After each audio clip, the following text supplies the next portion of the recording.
No niin, tervehdys myös omasta puolestani. Olen Kati Rantala, toimin tutkimusjohtajana Helsingin yliopistossa ja johdan siellä SILE-hanketta. SILE-hankkeessa me tutkitaan lainvalmistelua suhteessa niin sanottuihin hiljaisiin toimijoihin ja kuinka lait heihin vaikuttaa.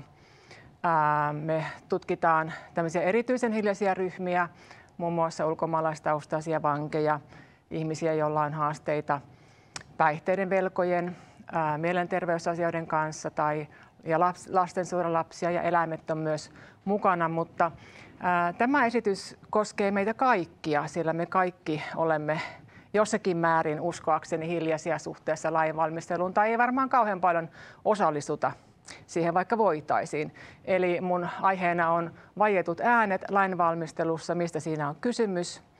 Ja avaan sitä ja pohdin vähän erilaisia lainvalmistelun dilemmoja osallistumisen ja tiedonhankinnan kannalta. Katsotaan tässä ennen kuin jatkan, niin lyhyt videopätkä siitä, mitä tarkoittaa kuuleminen lainvalmistelussa. Lait vaikuttavat meidän jokaisen elämään. Monet palvelut ja edut perustuvat lakeihin, samoin rajoitukset ja valvonta. Lait eivät aina toimi tarkoituksensa mukaisesti. Niistä voi joskus olla jopa odottamatonta haittaa ihmisille. Siksi pitää kuulla niitä, joita lait koskevat. Ihmiset täytyy ottaa mukaan jo lakien valmisteluun. Näin saadaan tietoa, miten lait vaikuttavat elämään. Tiedon avulla lait osataan sovittaa paremmin ihmisten arkeen. Ihmisiä kuullaan lainvalmistelussa monin tavoin. Tapa riippuu siitä, keitä halutaan kuulla ja mitä tietoa saada. Valmistelijat järjestävät keskusteluja, teettävät kyselyitä ja pyytävät lausuntoja.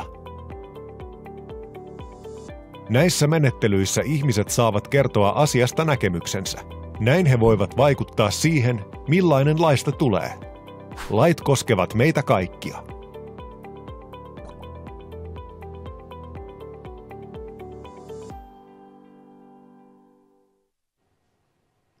No niin, nyt kuulimme, että mitä tarkoittaa kuuleminen lainvalmistelussa, että ihanteellisesti meitä kuullaan silloin, kun lait meihin vaikuttavat ja meillä kaikilla olisi sitten hyvä olla mahdollisuus osallistua. Mutta kuuluuko sinun äänesi lainvalmistelussa? Osallistutko? Pitäisikö osallistua ja miten? Tuossa videossa vähän jo kerrottiin näitä mahdollisuuksia ja että minkä takia se olisi tärkeää. Eli miksi kuulla sinua? No se on yleinen hyvä periaate, tärkeä periaate, joka kiinnittyy jo perustuslakiin, eli sen mukaan sitä tulkiten lainvalmistelussa pitäisi tarjota mahdollisuuksia kuulla heitä, joihin lait kohdistuvat. Ajatellaan, että edustuksellinen demokratia ei riitä, eli se, että vaaleilla valitut päättäjät valmistelevat lakeja meidän puolestaan, vaan katsotaan yleisesti, että on tärkeää osallistaa myös kaikkia, joihin lait vaikuttaa. Ja kun tällaiseen ryhdytään, on tietenkin tärkeää varmistaa, että kuullaan tasapuolisesti sitten eri tahoja, ettei se ole se tieto, mitä kerätään vinoutunutta. Että saadaan tasapainoinen näkemysten kooste ja siinä tärkeää on antaa arvoa kokemukselliselle asiantuntijuudelle, kokemustiedolle. Eli tarkoittaa sitä, että me ollaan kaikki parhaita asiantuntijoita kertomaan, että miten joku laki, joka tupsahtaa meidän elämään, niin miten se oletettavasti meihin vaikuttaa meidän elämäntilanteessa. Ja tällaiselle kokemustiedolle olisi hyvä antaa aika paljonkin arvoa, että saadaan hyvin toimivia lakeja, paremmin toimivia lakeja. Ei asiantuntijat kaikkia erilaisia vaikutusmekanismeja välttämättä kykene tunnistamaan. Eli laaja-alaisella kuulemisella voitaisiin saada ylipäänsäkin paremmin toimivia lakeja ja semmoisia lakeja, joilla on vahva tuki sitten kansalaisyhteiskunnasta myöskin.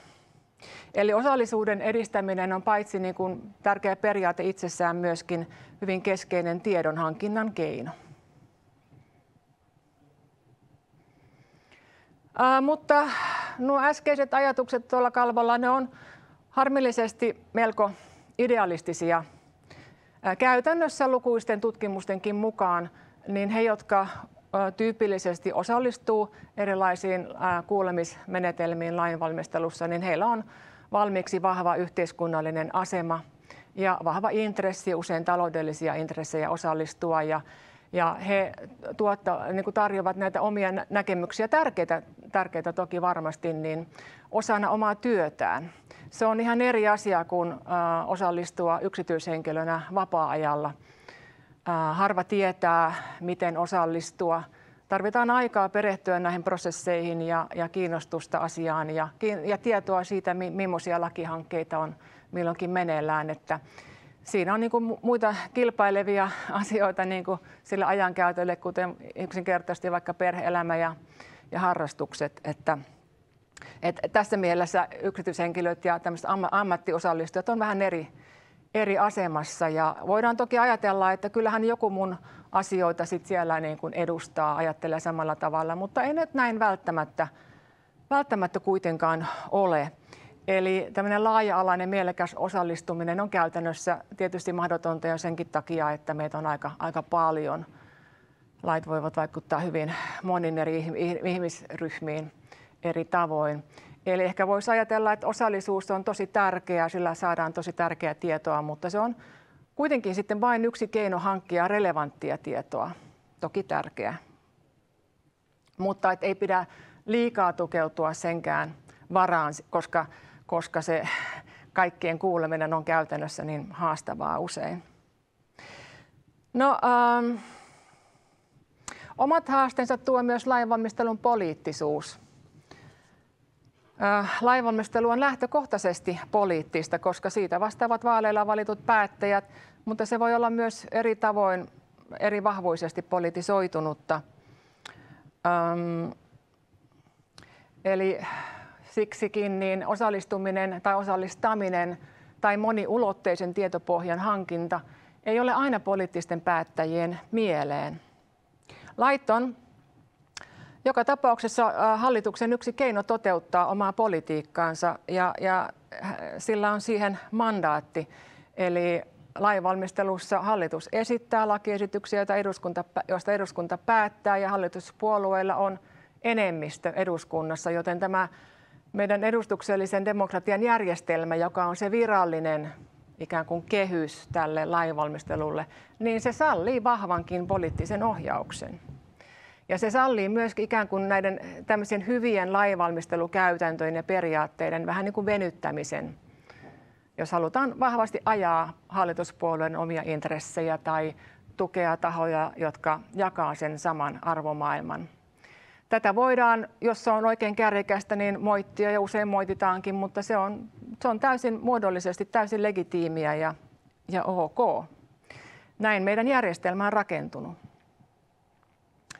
No, olisiko sitten jotakin ratkaisuja siihen, että miten taataan, että erilaiset näkökulmat, kokemustieto otettaisiin vakavasti huomioon lakeja laadittaessa, niin kuin hallituksesta riippumatta?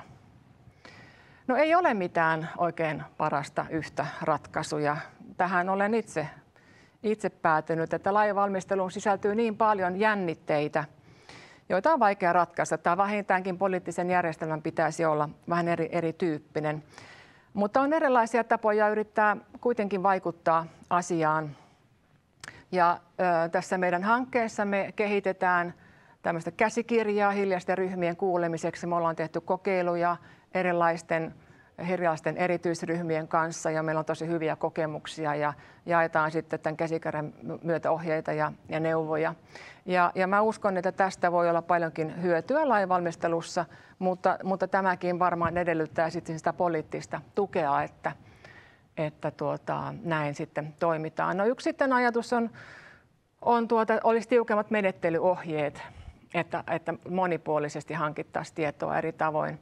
No kuka sen laatisi, kenellä on semmoista auktoriteettia? Se on vähän vaikea kysymys, mutta joka tapauksessa nykyisinkin voidaan ehdottomasti edellyttää sitä, että kun lakeja valmistellaan, niin avoimesti niin kuin tuodaan esille se tietopohja, mille se rakentuu. Ja näin toki monesti onkin ja tavallaan ne menettelyt sen niin kuin takaa, mutta mutta siinä ehkä semmoisessa avoimuudessa voi ehkä aina vähän sitten parantaa. Että tiedetään, että millä tahoilla nyt on ollut vaikka erityisesti sitten suurta vaikutusta enemmän kuin toisilla ja näin poispäin.